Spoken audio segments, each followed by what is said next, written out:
Tables of 6, 50% capacity, and names and numbers of all visitors are just some of the measures restaurants are implementing ahead of opening this Monday. Okay, obviously we're going to abide by government guidelines totally, and I hope every restaurant in Gibraltar does the same. So basically what you see is all our tables are of 6, because that's the maximum allowed, and they're all respecting the 2 meters gap to ensure social distancing. And that's basically it. We obviously have our sanitizers, our clean materials, which is obviously very important.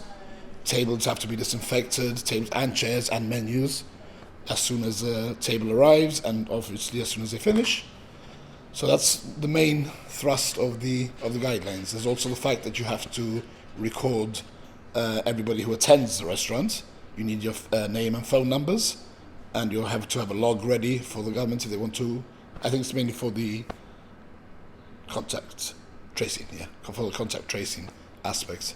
So though you are looking forward to opening, there are still some tough times ahead. Is there any competition amongst restaurateurs, perhaps different areas of the Rock, Chatham Counterguard, Casemates, Ocean Village and the like? The problem now obviously is Chatham have been allowed to triple their terraces.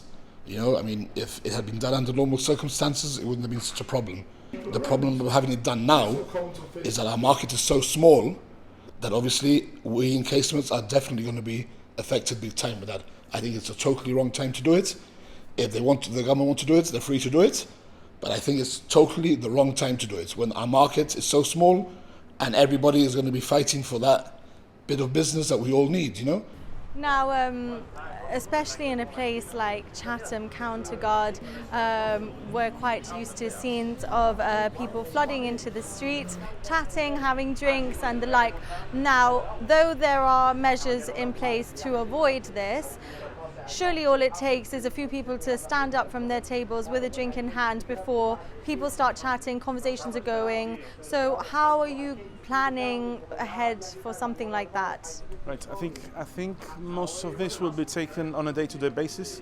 So if we will inform clients that they cannot get up and mix. We say they can go up and go to the toilet, whatever, but not mixing with other people. If things start to get out of hand when the alcohol takes over, then we might have to look into getting maybe security, which I wouldn't like to, because it seems like it's a bit over the top. But in general, people in Gibraltar are very understanding. If you explain, and everybody knows what's going on now. I think just the break, guys, we've got a few more weeks to go. Let's hold it back, and people respect, and I think we'll be okay. There's a bit of playing it by ear going on, and tweaking is likely, but restaurateurs are certainly excited to be reopening.